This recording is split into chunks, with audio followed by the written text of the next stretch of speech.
संजय सिंह ने बीजेपी को दी खुली चुनौती। सीएम हाउस के बाद मीडिया के साथ दिल्ली के पीएम हाउस पहुंचे, पुलिस ने रोका, हुई नोकझोंक। सीएम हाउस पर संजय सिंह के साथ सौरभ भारद्वाज भी मौजूद। पुलिस के रोकने पर बोले संजय सिंह, हमें अनुमति की जरूरत नहीं। पुलिस के रोकने पर कार्यकर्ताओं के साथ धरने पर बैठे आम आदमी पार्टी के नेता। सीएम आवास के बाहर बड़ी कड़ी सुरक्षा। सौरभ भारद्वाज ने बीजेपी पर साधा निशाना, कहा चाबी बीजेपी के पास है लेकिन नहीं देगी क्योंकि बीजेपी का पोल खुल जाएगा। देखिए, चाबी तो भारतीय जनता पार्टी के पास है और भारतीय जनता पार्टी चाबी नहीं दे रही। क्यों नहीं दे रही? क्योंकि चाबी खुलते ही ताला नहीं खुलेगा, भारतीय जनता पार्टी की पोल खुल जाएगी। इसलिए ये चाबी Bharatiya Janata party. CM house को लेकर जारी खींचतान पर बोले संदीप दीक्षित, कहा केजरीवाल ने कहा नहीं लूंगा बंगला, हम तो सीएम पर उठाएंगे सवाल। हमें तो दिल्ली के मुख्यमंत्री से सवाल है ना भाई, आपने कहा था कि आप घर पे नहीं रहोगे, आप बंगले में नहीं रहोगे। एक बार खुद मुझसे स्वयं केजरीवाल जी ने कहा था कि एक मुख्यमंत्री को केवल एक कमरे में रहना चाहिए। बीजेपी नेता परवेज वर्मा ने लगाए आरोप, कहा केजरीवाल नहीं चाहते कि सीएम आवास में रहे आतिशी। महाराष्ट्र की राजनीति में नई हलचल, महायुति में शामिल हो सकती है एमएनएस पार्टी। महाराष्ट्र सरकार के मंत्री आशीष शेलार ने एमएनएस अध्यक्ष से की मुलाकात। बैठक में महायुति में शामिल होने को लेकर राज ठाकरे ने दिए संकेत। वन नेशन वन इलेक्शन पर जेपीसी की बैठक शुरू, समिति में 39 सदस्य शामिल। एक देश एक चुनाव जेपीसी में प्रियंका गांधी, संबित पात्रा, सुप्रिया सोले, खदर मनजू शामिल। समिति को अगले सत्र के आखिरी हफ्ते के पहले दिन तक पेश करनी होगी रिपोर्ट। दिल्ली विधानसभा को लेकर कांग्रेस ने एक और गारंटी का किया ऐलान। दिल्ली वासियों को दिया 25 लाख रुपए तक के मुफ्त इलाज का वादा। बीजेपी ने पोस्टर के जरिए एक बार फिर अरविंद केजरीवाल पर साधा निशाना। सीएम हाउस के टॉयलेट सीट को लेकर कसा तंज। पोस्टर जारी कर आम आदमी पार्टी ने भी बीजेपी पर साधा निशाना, लिखा जनता को दिखाया जाए मोदी का राजमहल। नीतीश कुमार से गठबंधन को लेकर बोले तेजस्वी यादव, चाचा को कोई वापस नहीं ले रहा है, हम अपने पिताजी को राय दे चुके हैं। तेजस्वी ने प्रगति यात्रा को लेकर भी साधा निशाना, कहा नीतीश कुमार को उनके अधिकारी करवा रहे हैं यात्रा, हाईजैक हो चुके हैं सीएम। तेजस्वी के बयान पर बीजेपी विधायक भागीरथ देवी ने साधा निशाना, कहा तेजस्वी यादव की दुर्गति हो चुकी है, वे केवल बयानबाजी करते हैं और कोई ठोस काम नहीं करते। दुर्गति यात्रा कहता तो अपने दुर्गति बढ़न, बर्बाद हो रहा बढ़न, दुर्गति बढ़न चारों तरफ से गई। बीजेपी नेता रामसूरत राय ने भी तेजस्वी यादव पर साधा निशाना, कहा तेजस्वी केवल बयानबाजी में रहते हैं व्यस्त, एनडीए सरकार और नीतीश के प्रयासों से बिहार में हुआ विकास। पीएम मोदी आज से 2 राज्यों के 2 दिवसीय दौरे पर। आंध्र प्रदेश के विशाखापट्टनम और ओडिशा के भुवनेश्वर जाएंगे पीएम मोदी। पीएम मोदी करोड़ों रुपए की कई विकास परियोजनाओं की देंगे सौगात। आंध्र में कई परियोजनाओं का करेंगे शिलान्यास और उद्घाटन। विशाखापट्टनम के पास पुडीमडकम में बन रहे ग्रीन हाइड्रोजन हब प्रोजेक्ट की रखेंगे नींव। ये राष्ट्रीय हरित हाइड्रोजन मिशन के तहत पहला ग्रीन हाइड्रोजन हब बनकर होगा तैयार। पीएम मोदी रेलवे और सड़क परियोजनाओं का भी देंगे तोहफा। लोकार्पण और शिलान्यास में 19,500 करोड़ रुपए की आएगी लागत। ग्रीनफील्ड औद्योगिक स्मार्ट सिटी भी होगी तैयार। ओडिशा के भुवनेश्वर में कल से 18वें प्रवासी भारतीय दिवस सम्मेलन का शुभारंभ। पहली बार हो रहे इस सम्मेलन का पीएम मोदी करेंगे उद्घाटन। महाकुंभ को लेकर परिवहन विभाग की तैयारियां लगभग पूरी। 7,000 ग्रामीण बसें और 350 शटल बसों का किया जा रहा संचालन। महाकुंभ में यात्रियों की सहायता के लिए परिवहन विभाग भी ले रहा तकनीक का सहारा। 24 घंटे व्हाट्सएप पर उपलब्ध रहेगी बस सर्विस से जुड़ी तमाम जानकारियां। ट्रांसपोर्ट डिपार्टमेंट के मुख्यालय में बनाया गया कमांड कंट्रोल सेंटर। महाकुंभ सेवा में लगी बसों के चालक और परिचालकों की करेंगे सहायता।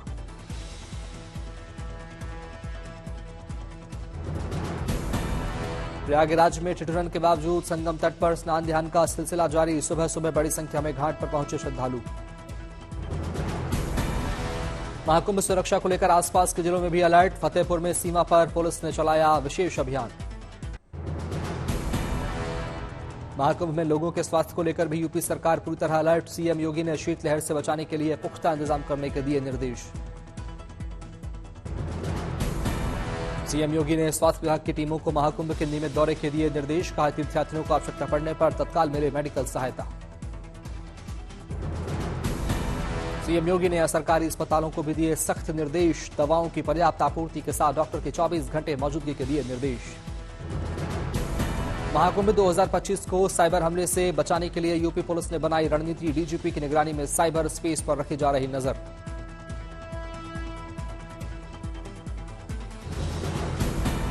महाकुंभ के लिए हेल्पलाइन नंबर 1920 का शुरू किया गया संचालन, पुलिसकर्मियों को तकनीकी विशेषज्ञों द्वारा कराया गया प्रशिक्षण। महाकुंभ में धर्म के प्रचार के साथ साथ चलाया जा रहा जागरूकता अभियान, रांची के बवंडर बाबा लोगों से कर रहे भगवान की तस्वीरों को कचरे में नहीं डालने की अपील। बाइक से बवंडर बाबा अब तक 1 लाख किलोमीटर से अधिक कर चुके हैं यात्रा, सनातन धर्म का कर रहे हैं प्रचार। महाकुंभ के लिए भगवान श्रीवारी रथ प्रयागराज के लिए रवाना, भक्तों को यहीं मिलेगा तिरुमाला का आशीर्वाद। श्रद्धालुओं को महाकुंभ क्षेत्र तक सुगमता से पहुंचाने के लिए यातायात पुलिस ने तैयार किया प्लान, 40 करोड़ से अधिक लोगों को के पहुंचने की उम्मीद। महाकुंभ के दौरान टिहरी बांध से गंगा में छोड़ा जाएगा अतिरिक्त पानी, जलस्तर और प्रभाव बढ़ने से श्रद्धालुओं को स्नान करने में होगी आसानी। उधमपुर के पुलिस अकेडमी में डिप्टी सुपरिटेंडेंट की पासिंग आउट परेड का आयोजन, एलजी मनोज सिन्हा ने ली परेड की सलामी। कच्छ में केंद्रीय मंत्री सर्बानंद सोनोवाल ने दीनदयाल बंदरगाह प्राधिकरण की विभिन्न परियोजनाओं का किया उद्घाटन, कहा मोदी जी की अगुवाई में विकास हो रहा है। पंचकूला में नवनियुक्त पटवारियों के राज्य स्तरीय अभिनंदन समारोह का आयोजन, हरियाणा के सीएम नायब सिंह सैनी हुए शामिल। फिरोजपुर में एनसीसी कैडेट्स ने बीएसएफ के साथ मिलकर शहीदों की याद में निकाली साइकिल रैली, हुसैनीवाला बॉर्डर से दिल्ली के लिए रवाना हुए कैडेट। सिडनी में महिला एसएच का शुभारंभ, ऑस्ट्रेलिया और इंग्लैंड के बीच होगा मुकाबला। लखनऊ में 28वें राष्ट्रीय युवा महोत्सव 2025 का शुभारंभ, यूपी के सीएम योगी आदित्यनाथ ने उत्तर प्रदेश की प्रतिभागी टीम को हरी झंडी दिखाकर किया रवाना। महाराष्ट्र और गुजरात को बहुत जल्द मिलेगी बड़ी सौगात, मुंबई अहमदाबाद बुलेट ट्रेन परियोजना का कार्य पूरा। ठंड और कोहरे के बीच भी जवानों का जोश, हाई कर्तव्य पथ पर गणतंत्र दिवस की परेड अभ्यास से कदम ताल करते आए नजर। पटना में प्रकाशोत्सव पर्व में शामिल होने आया युवक गंगा में डूबा, एसएसबी के जवान ने बचाई जान। राजौरी में महिलाओं को सशक्त बनाने के लिए शानदार पहल, महिलाओं को दिया जा रहा जूट उत्पाद बनाने का प्रशिक्षण। दिल्ली समेत पूरे उत्तर भारत में शीतलहर का अलर्ट, दिल्ली में अगले हफ्ते बारिश की संभावना। दिल्ली में और बढ़ेगी ठंड, मौसम विभाग के मुताबिक आने वाले दिनों में 5 डिग्री सेल्सियस तक पहुंचेगा तापमान। दिल्ली समेत पूरे उत्तर भारत में कोहरे के चलते देरी से चल रही दर्जनों ट्रेनें, कई फ्लाइट भी लेट। दिल्ली में बेघरों को ठंड से बचाने के लिए की गई शेल्टर होम्स की व्यवस्था, शेल्टर होम्स के अंदर बेड, कंबल, रजाई और जरूरी चीजों के पूरे बंदोबस्त। उत्तराखंड में 11 और 12 जनवरी को बारिश और बर्फबारी की संभावना, 10 जनवरी तक मौसम रहेगा साफ। यूपी और बिहार में भी शीतलहर का अलर्ट, दोनों राज्यों में ठंडी हवाओं ने बढ़ाई ठिठुरन। उत्तर प्रदेश में शीतलहर का और कोहरे का असर, अगले 3 दिनों तक अलर्ट जारी, 10 जनवरी के बाद पश्चिमी यूपी में बारिश की संभावना। पंजाब और हरियाणा में भी छाया घना कोहरा, विजिबिलिटी हुई बेहद कम। हिमाचल प्रदेश में घने कोहरे और शीतलहर के कारण येलो अलर्ट जारी, जम्मू कश्मीर में मौसम रहेगा साफ। अयोध्या में भी ठंडी ने बढ़ाई, सर्द हवाओं ने बढ़ाई ठंड, शेल्टर होम्स का सहारा ले रहे लोग।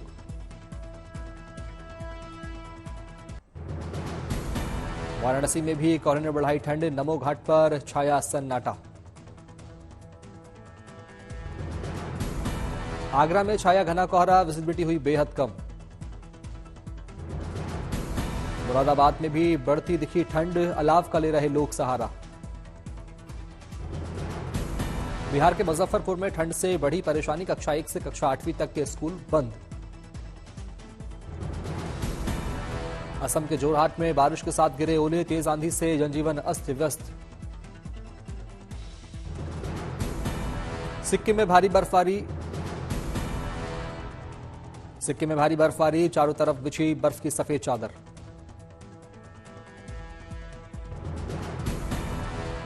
नए साल में पहली बार हुई जोरदार बर्फबारी, पर्यटकों ने बर्फबारी के बीच जमकर की मौज मस्ती। जम्मू कश्मीर के गुलमर्ग में पर्यटकों को हिमस्खलन जैसी आपदाओं से बचाने की दिशा में बड़ा कदम। इसकी पेट्रोलिंग टीम ने एवलांच के खतरे को कम करने के लिए ढलानों पर नियंत्रित किया विस्फोट। कश्मीर के सबसे लोकप्रिय टूरिस्ट स्पॉट स्की रिजॉर्ट के पास हुआ मामूली हिमस्खलन। इसकी पेट्रोलिंग टीम ने सुरक्षा उपायों के महत्व पर दिया जोर। स्नो सेफ्टी ऑफिसर ने कहा, इसका उद्देश्य है स्कीयर की सुरक्षा सुनिश्चित करना, साथ ही सैलानी विंटर में स्कीइंग का लुत्फ उठा सकें। बिहार के गया में कस्टम विभाग को मिली बड़ी कामयाबी। गया एयरपोर्ट से थाईलैंड की महिला के बैग से 9 करोड़ का गांजा और चरस बरामद, पूछताछ जारी।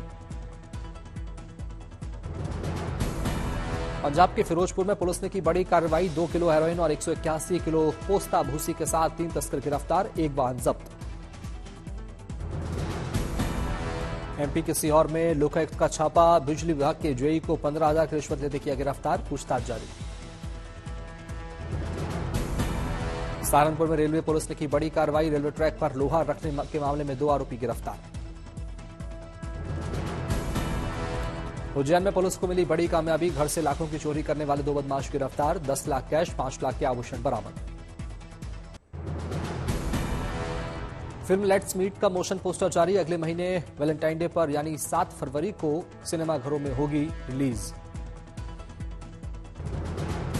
फिल्म फतेह की रिलीज से पहले अभिनेता सोनू सूद को महाराष्ट्र में बच्चों से मिला खास तोहफा। सोलापुर के करीब 500 बच्चों ने मिलकर उनकी 410 फीट ऊंची बनाई कटआउट। फिल्म G2 में नजर आएंगी अभिनेत्री वामिका गब्बी। फिल्म में वामिका गब्बी के साथ अदिति शेष और इमरान हाशमी का अहम रोल। दुबई में साउथ एक्टर अजित कुमार की कार का खतरनाक एक्सीडेंट। उड़े पर कच्चे बाल बचे Ajit Kumar. Dubai grand prix के लिए प्रैक्टिस कर रहे हैं अजित कुमार।